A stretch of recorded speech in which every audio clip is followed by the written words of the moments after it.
I had 3 DNFs this month. My TBR only had 7 books on it, so 3 of them were DNFs. That only leaves me with 4 that I actually finished. That's kind of a slow reading month. Anyway, it's the end of the month, so let's get into our monthly wrap-up. The first book that I read this month was Mate by Hazelwood. I went into this with high hopes, the highest hopes.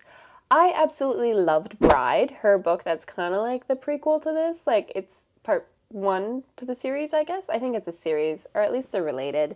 It's not following the same character, but it's like the character's best friend who we've seen in book 1. One of those like spin-off situations. I was so excited for this. Why did I only give it 3 stars? I had the ick in chapter 1. Chapter 1 had the male main character saying words like bud, and I just don't want that in my vampire werewolf romance novels. Like, come on. That is just... It was a tough pill to swallow. I'll tell you that. It's not that I have anything wrong with those words. So many people in my real life use them. It's just that in my paranormal romance novels, I want it to feel like a different world, not like I'm down the street at Superstore. The plot was okay. I liked Serena, our female main character. I liked how witty she was. It's just when you don't like the male main character, it's just not gonna work. The romance novel will not work if you don't like the male main character. I still really enjoyed reading it, but it felt like it was missing something. Like, I'm a sucker for anything werewolf and vampire, so I still read it and I still enjoyed it, but it was missing something. And because it was an Hazelwood book, one of my auto-buy authors, I had such high hopes for this. Anyway, the male main character, he is very specific. You're either gonna love him or you're gonna hate him. He's definitely blunt and strong-willed, but it was the dialogue that really killed him for me. What good is it gonna do when every time he opens his mouth, you shudder? So the plot of this book, we have Serena, our female main character. She is our first known hybrid of human and werewolf. That means that she is a prime target. A lot of people are not a fan that we are seeing hybrids because that shows that the species can intermingle, they can react positively and civil together, and they prefer like pitting one against the other. So she's a prime target, and because there is a child at so there's 2 packs. The first pack has a child in it that's like super important and low-key a second hybrid, which is not common knowledge, but we know it as the reader, but like the rest of the world doesn't know. Anyway, we don't want to put that child at risk, so they take her and they put her over here in a second pack with our male main character, who is the alpha. 2 different alphas. This one here is our main character. That one is Kuang. He's our grumpy to the grumpy sarcastic. I wouldn't say grumpy sunshine because she's not like necessarily sunshine, but grumpy to sarcastic. And turns out that they're mates. Apparently, Kuang is not interested, though. So, Kuang announces to Serena that they're mates, but he's like, nothing's going to happen about that. And she's like, okay, cool, because you're kind of a stranger. And, well, you know, close proximity, what is it going to do to you? So, essentially, Serena is the prime target for everybody, and the book just kind of follows that a little bit. Next up was our first DNF of the month, You Again. This one I DNF'd at 76 pages. I was really trying to give it a chance because it was fall. The cover looks so fall, and it was just a romance novel. I thought it'd be a win-win. I was not feeling it. So it's supposed to be like, we have our 2 main characters and they keep running into each other like years apart. And they've got tension, but like the timing's never right. And I wasn't really getting into it, which is why I DNF'd it. For me, the chemistry wasn't really there. I think it was supposed to be like a slow burn, hence like meeting each other every couple years. However, I wasn't really vibing with either characters, so that kind of makes it a bit of a flop. I DNF'd this purely because it was a mood read. Like the mood, the vibes, they weren't there. It did feel a little bit jumpy though, because it kept jumping forward in time. It came off as jumpy, and like I was trying to latch on to like a setting or like how the character was, like any sort of characteristics, and it just kept changing every time. And that was a little rough to be doing in the first 100 pages. Next up, we have a book that I actually finished, Dance of Thieves. This one was a 4-star read for me. I actually really did enjoy it. It is a young adult one, so keep that in mind, but it is fantasy. I thought the chemistry was kind of lacking. I was mainly reading it for the plot, but I do notice sometimes that is the case with the young adult. Like, they kind of steer away from any of the chemistry just to keep it clean. But you can do chemistry while keeping it clean. It's just a little bit harder. Several points in this book were very evident that it was YA.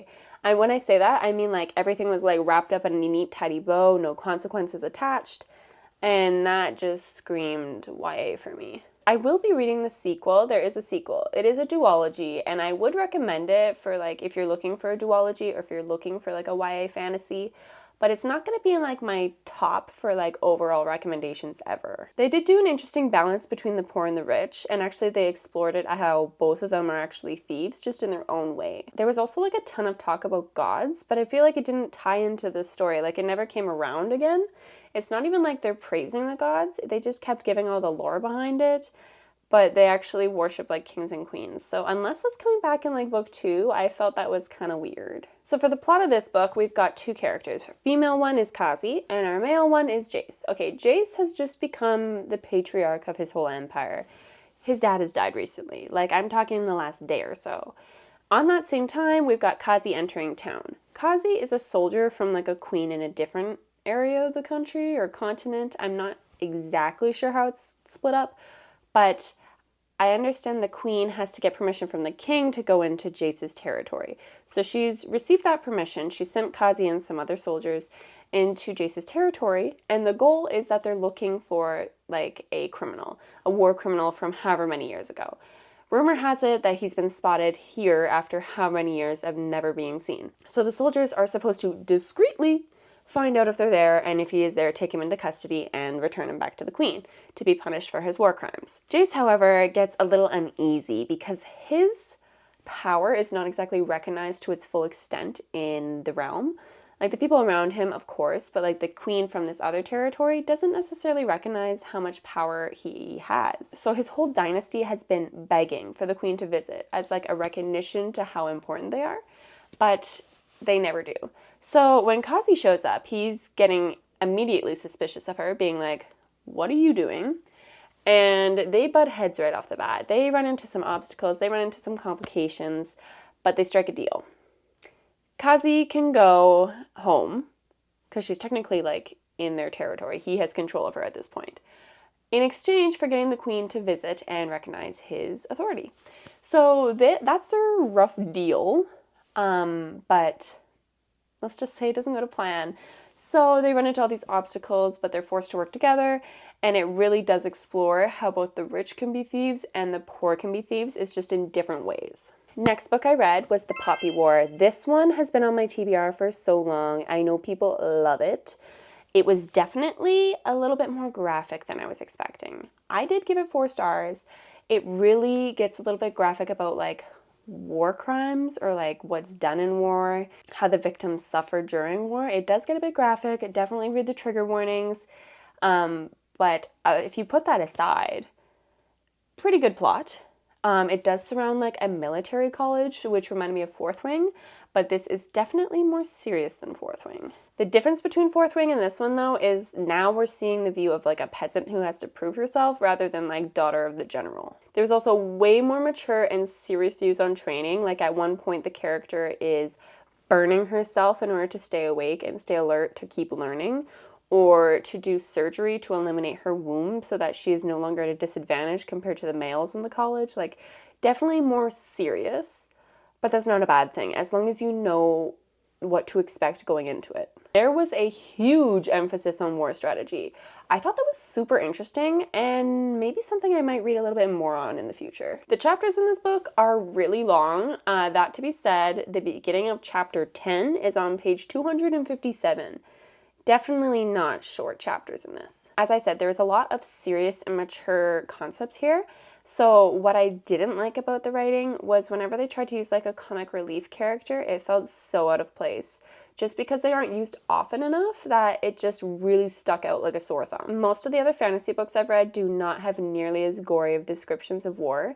So just keep that in mind. It does also have like found family, Island of Misfit vibes. So if that's your favorite trope, this will definitely be a good one for you. So the plot of this book, we've got Rin. She is our female main character.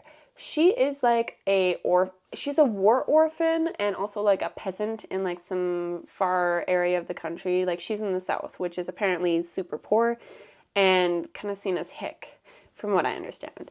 Her only options as a war orphan is to marry. So her adoptive parents are not exactly the most straight and narrow people. They work like during a drug ring and on the black market and stuff like that. And her only option for marriage is to this really old guy. So she'll have to marry him, have his kids, and that is just not what Rin wants in life. So she makes a bargain with one of the teachers in town and says, if you can train me to take the college test, it's like a test that you can take, and if you're in the top like 10%, you get sent to the military college, which is the top notch of the top notch. Otherwise, there's like other ranks that you can go into. But if you go to the military college, it's funded. If you go to the other ones, it is not funded. So because Rin has no money, she needs to get into the top college in order to afford this, to get out of her lifestyle, to avoid marrying the old man. So she makes this deal with this professor. If you can get me in, you will essentially get clout. So if someone gets into the highest rankings, it looks really good on the professor who tutored them. And that is what he's getting out of this. She tells her family that she wants to do this, and they just laugh in her face, saying, you're not going to make it. And she's like, give me, I think it's like 6 months or something like that to train, or however many years. It's like a short period of time because people train for this test like since birth. Anyway, she takes the test, she aces it. She is not only one of the top ones, she is the top one. So she goes to the college, and she is not nearly as trained as she thought she was. Like textbook-wise, she is trained. Fighting style and like physically, she is not, because this is again something they've been doing since childbirth. So she does really struggle through the college, but she makes it through. And there is a war going on. Like we have our main continent, and then there's like an island off to the side, and they've been at war for years. Right now it's kind of on the down low, like not super active, but we're just waiting for an attack. And of course, that's when our book is happening. There is a lot of backstory on the history of war of this continent, so you do need to read a little bit about that, but it explains it to you. And there is a map at the beginning because it does get a little confusing about who is where and who's on what side. So I constantly refer back to that map, and I advise you to do the same. But it is a very strategic and like more of a thinking book. Not like you need to interpret, just more like I didn't expect that to happen type of a thinking book. But I did enjoy it. I will absolutely be continuing this series. And I think the second one will probably be in my like early next year TBR. That's the plan at least. Our next DNF of the month, If You Tell a Lie. This one was more of like a content DNF. There was nothing wrong with the writing. I was vibing with it. It was changing multiple POVs, which can sometimes be a hit or miss. I wasn't hating it yet, but like I feel like it could get annoying. But the real reason I DNF'd it at like 60, 70 pages, I think. I really DNF'd it because I didn't like the idea that we had our main characters being like young females who were trying to hook up with a married male adult. That just rubbed me a little weird, and so I DNF'd it because I didn't really want to read that. It does cover a lot of different struggles though that teens can be dealing with. I just saw that from like the little glimpse that I got of this book. And because it does like a multiple rotating POV, you actually see multiple scenarios of like different struggles that teens can be struggling with. So I did think that was done really well. It was just a subject matter for me that didn't interest me. The idea, like the plot behind this is that there's these young girls, someone died, it went bad. It was a murder when they were at summer camp, like however many years ago. Now they're adults, but it keeps like flashing back and flashing forward between these 4 young girls, and like there's another character in there. I just wasn't really sure how she tied in yet, but these 4 young girls are somehow tied into this murder that happened. I don't think they actually did it because none of them went to jail. However, I think they were maybe involved or influenced someone to do it. So it keeps going back and rotates their POV, and they're all struggling with something as teens. But what happens is they have this like new tennis coach, and he's young and he's hot and he's married. However, one of the girls is determined to make him her hookup for the summer. And I thought that was a little weird. So I don't know how the rest of it goes, but I DNF'd it after that. It is considered a thriller though, so maybe that's just the murdery part. But if that's something that sounds of interest, you can always give it a read. And the next book that I actually read was the DNF again. The last DNF of the month, I swear, it was In the Weeds. This one is by B.K. Borrison. I actually did read one of her other books earlier this year. That was the first time I'd read anything by her. It was First Time Caller, and I loved it. I loved it. 5-star read for me. I decided to dabble a little bit and like test out her other books, and unfortunately this one was a DNF just because I felt the plot was maybe played out. First off, I was reading In the Weeds. This is number 2 in like, I think there's 3 books in the series, but like, you don't need to read the first one to know what's happening in the second one. It's just different characters that we saw in the first book and the same town. So like, I felt like I was missing something in the sense that I hadn't bonded with the community like I was expected to. And I didn't really care about like the side jargon that was going on. Like, I don't care what the old lady down the street's doing type of thing because I didn't bond with her in the first book. So it'd be recommended to read them in order, but it's not required. So that was kind of a hang up. But I DNF'd it because it felt played out. I would compare it to Part of Your World and the Dream Harbor series. Dream Harbor series because it's like small town and it does like that whole spin-off of different characters for each book. And I think they were going for a Grumpy Sunshine approach too.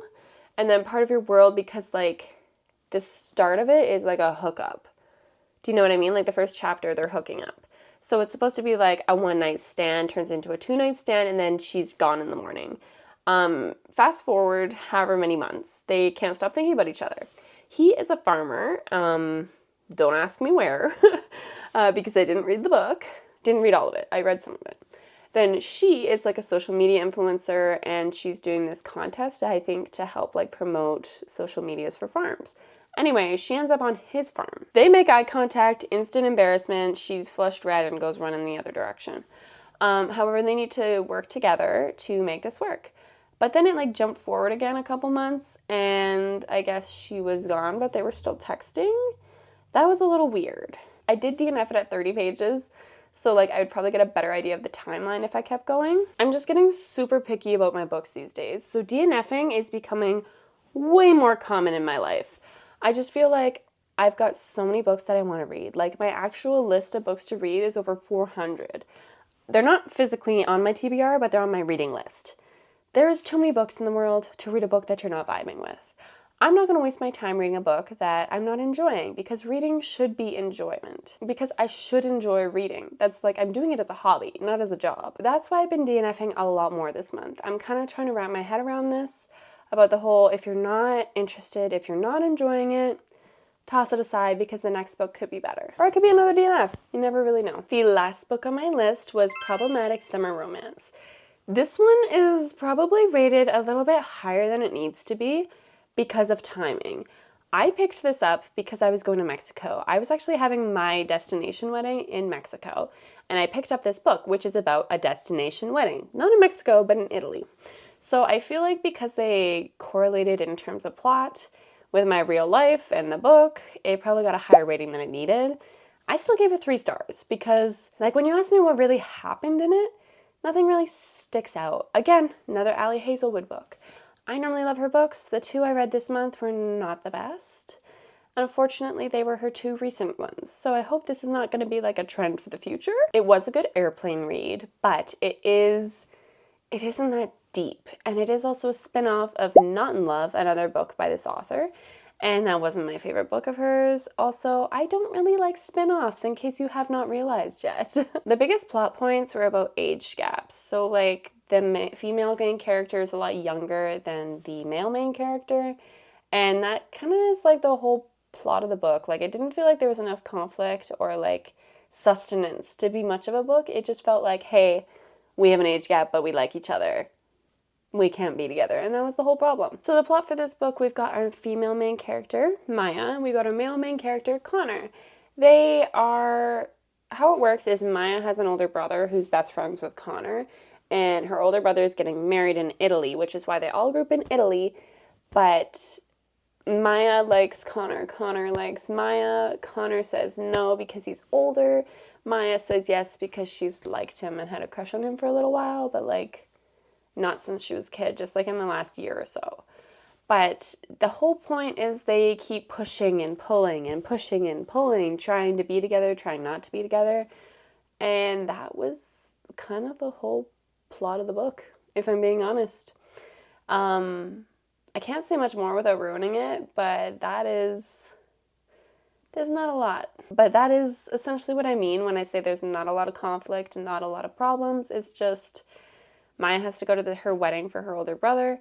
Connor's going to be there. She's not looking forward to it because they're in the middle of a push away situation, and close proximity makes it more of a pull situation, but then they feel bad about it, so they pull away, or I guess they push away. A little bit of back and forth. That's why I'm only giving this one 3 stars. I feel like it needed more plot. So those are the books that I read this month and didn't read this month, DNF or finished. As I said, I'm getting a little bit more relaxed with DNFing books, so you may expect to see that more often in my future videos. I didn't read as much this past month just because I was a little bit busy in my personal life. Not as much time to sit down and read a book. However, I do plan to do a little bit more reading this next month, and you can expect another monthly wrap-up at the end of the month. I'm also planning to do maybe a little bit more book content throughout the month, so you can look forward to that. Otherwise, thank you for watching. If you made it this far, you can subscribe to my channel, comment down below, and like this video, and I will be posting another video next week.